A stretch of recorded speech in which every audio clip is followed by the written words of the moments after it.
this part of the presentation is dealing with a continuation of vulnerable patients. And specifically, we're going to be looking at patients with decisional impairments. And decided that it would make sense to really take a look at what we could do in, separating out from the first thing we talked about, which was children. And decisional impairments are difficult to really understand and to work with from that standpoint.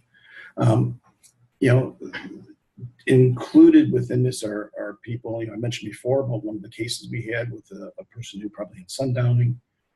We can have people who have a psychotic episode but are likely to regain capacity to make decisions. Someone who could be permanently disabled with Alzheimer's. And we may look at a stroke patient or something like that who just is not able to make some of the connections in decisions moving forward. So there's really no special regulatory protection overall from that standpoint. However, again, when we look at this, there are definitely items that we consider and how to go through the process.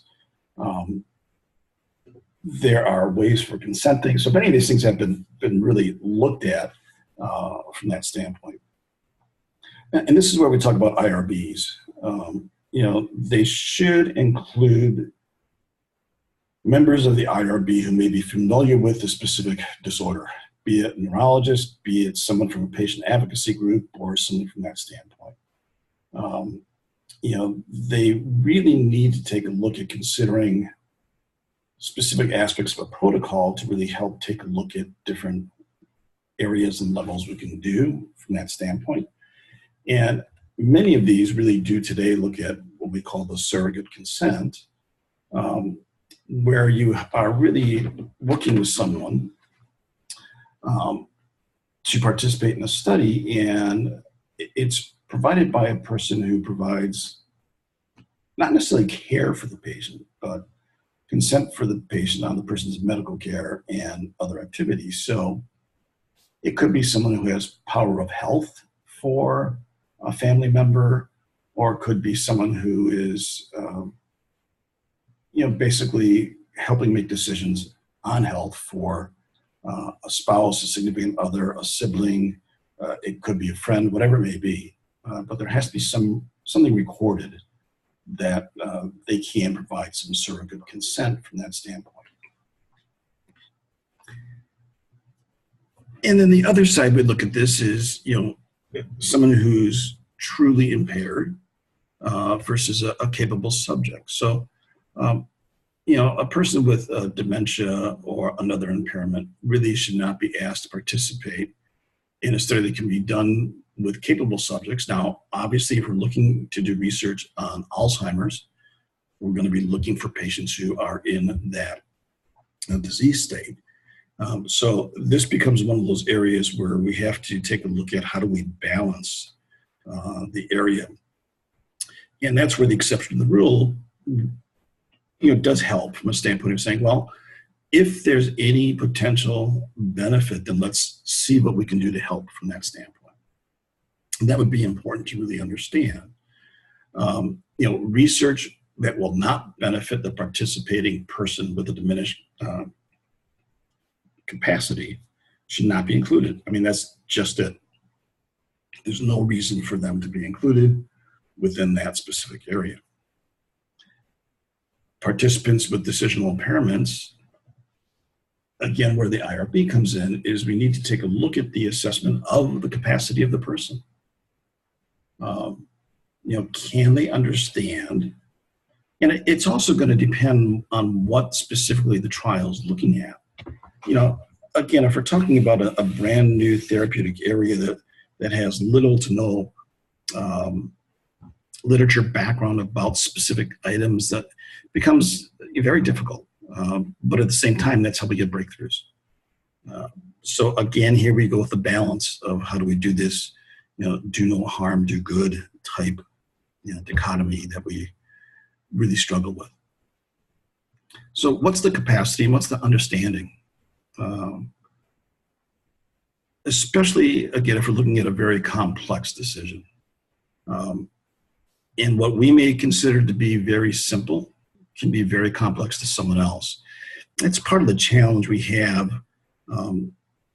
as you continue to go through your studies, as you continue to work in the area of clinical research or pharmacy or other related fields, taking a step back to understand that the level of understanding and knowledge and literacy you have is quite different than those that do not have your background. And always remembering that is helpful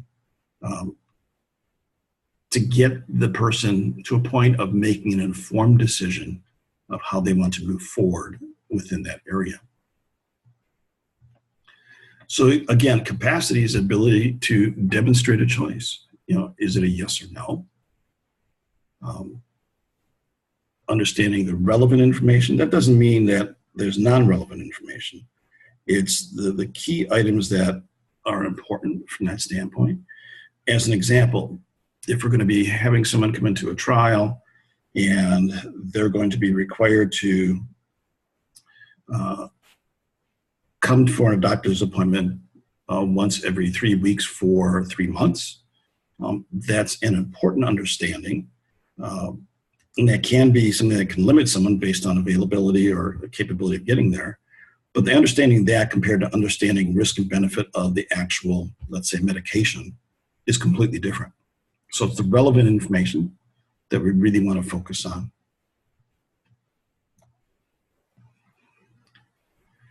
And are they able to manipulate the information rationally? And what that means is things we've talked about before. This is not just regurgitating back information.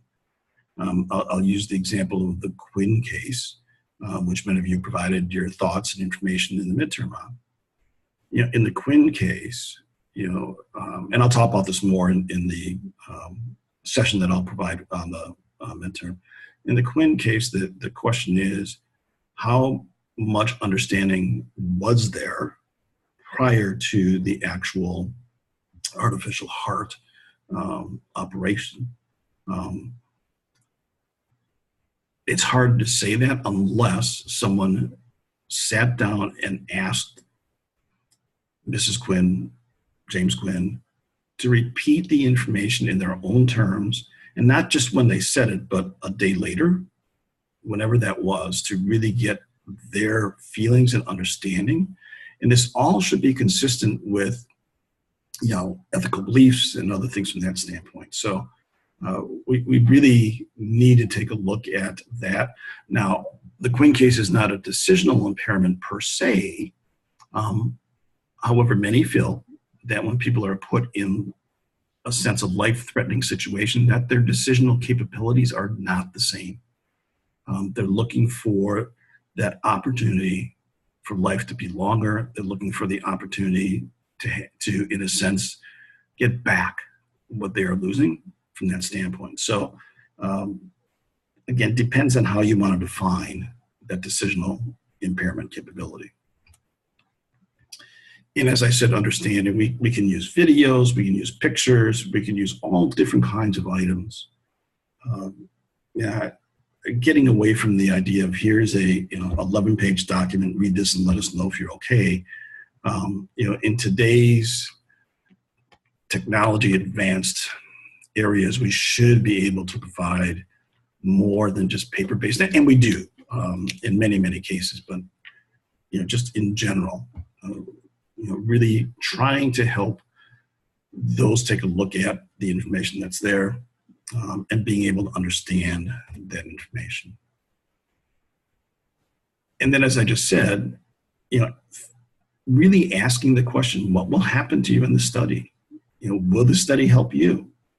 And we talk about someone who has perhaps very early stages Alzheimer's. We're trying to test a new medication to help either delay the continuation of the disease state. It's a progressive disease state. Is there a way to slow that progression? Whatever we can do with it. And so depending at the time of asking a person with Alzheimer's or dementia can have other implications from that standpoint. So it's good to take a look at those kinds of items from that standpoint. Again, these are general questions that I think all of you fully are aware of and can take a look at and really understand what we can try to do. What are the side effects of the drug for this study? Just asking a simple question to someone, do you have to be in the study? If they say, well, yes, if I'm in this, I have, or yes, my doctor said I have, that alone helps us understand some items. Having a person understand that they are, in a sense, volunteering for this. They can leave the study at any point. So all these questions help with someone who may not have all the capacity to make some decisions, but you can help get an understanding from that perspective. And if every way we've done this, the participant agrees to be in the study, we have to really talk about the consent side, seeking permission. And it may be that we have to seek the permission from the surrogate. And that's when you say to them, it's all right with you. I'm going to ask, your daughter to give consent, or I'm going to ask your cousin or your friend or whoever is the one who on record can provide that consent. So as I said in the beginning of this and looking at it, it has to be someone on record, so to speak. It cannot be that someone's neighbor who just happens to be bringing them in to do something can do this. That's not the way that this is set up. And then lastly, this is used in many areas. No means no. It should not matter at any time, persons with diminished capacity or not. If someone does not wish to participate in a study, the surrogate may not overrule the refusal to not overrule the refusal to participate. So basically what we're saying is that we can go through the entire process we just talked about. We can work with the patient, we can explain to them, we can show them videos, we get them to fully understand what they're going to do. And the surrogate is there, and the surrogate says, yes, we're going to do this and everything else. Then the next day comes, we talk to the patient about taking the new medication and what's going on. The patient, I don't want to do that. That ends their participation. We have to be in a position to understand this, that it's not just, at this point in time, let's come back, 3 hours later, and then the patient will be in a different frame of mind, and then maybe he'll understand better. That's really, for me personally, that's really pushing the envelope really, really far. So we really need to be focused on helping those that are going to be participants understand how it may help, and how we want them to be informed. So thank you for listening through these on the vulnerable patients. Hope everyone has a good week. Take care.